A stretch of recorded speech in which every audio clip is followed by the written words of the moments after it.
ایک نیک دل ہندو جو شہر لکھنؤ میں رہتا تھا، اس ہندو کا بہت بڑا پریس تھا جس میں وہ کتابیں چھاپتا تھا، اور مزے کی بات یہ کہ وہ زیادہ کتابیں ایسی چھاپتا تھا جن کا تعلق مسلمانوں اور دین اسلام سے تھا۔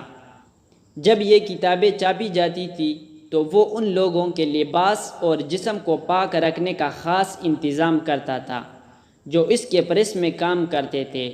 چھپائی وغیرہ کا کام مسلمان کرتے تھے اور ان کے لیے ضروری تھا کہ کام شروع کرنے سے پہلے باقاعدہ وضو کریں۔ اس زمانے میں جس کا ہم حال بیان کر رہے ہیں، پریس کی مشینیں بالکل سادہ تھی اور کتابت کا طریقہ بھی بالکل سادہ ہی تھا۔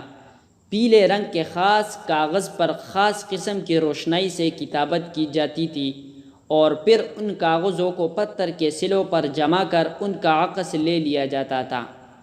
جب کوئی چیز چھپ جاتی تو پتھر کی سلوں کو دھو کر لفظ مٹا دیے جاتے تھے اور ان سلوں پر نئے کاغذ جما کر نئی چیزیں چھاپی جاتی تھی۔ اس سلسلے میں اس نیک دل ہندو نے یہ انتظام کیا تھا کہ پتھر کی جن سلوں پر قرآن مجید اور دوسری دینی کتابیں چھاپی جاتی تھی، جب وہ دھوئی جاتی تھی تو ان کا پانی زمین پر نہ گرایا جاتا تھا بلکہ مٹکوں میں بھر لیا جاتا تھا اور پھر اسے دریا میں ڈال دیا جاتا تھا۔ یہ کام قرآن پاک کے ادب کی وجہ سے کیا جاتا تھا۔ ان باتوں کے علاوہ اس نے قرآن مجید اور دوسری دینی کتابوں کی چھپائی کی نگرانی کے لیے اونچے درجے کے مسلمان عالم مقرر کیے تھے۔ کسی بڑے عالم کی تصدیق کے بغیر کوئی دینی کتاب نہ چھاپی جاتی تھی۔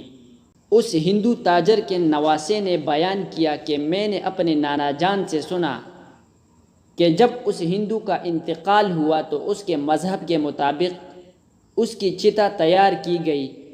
جو بچے یہ کہانی سن رہے ہیں انہیں بتاتے چلے کہ جب کوئی ہندو مر جاتا ہے تو اس کی لاش کو جلایا جاتا ہے اور جلی ہوئی ہڈیوں اور راکھ کو دریا میں بہا دیا جاتا ہے۔ ان ہڈیوں اور راکھ کو وہ پھول کہتے ہیں۔ جب اس ہندو تاجر کی چتا تیار ہو گئی اور اس کی لاش کو اس پر رکھ دیا گیا، لیکن جب اس کے بڑے بیٹے نے اس ہندو کی چتا کو آگ لگائی گئی تو کئی بار کوشش کرنے کے باوجود لکڑیوں نے آگ نہ پکڑی۔ لاش جلنے سے بالکل محفوظ رہی۔ یہ ایک نرالا ہی واقعہ تھا جو سب نے دیکھا۔ لوگ حیران تھے کہ لکڑیاں جلتی کیوں نہیں۔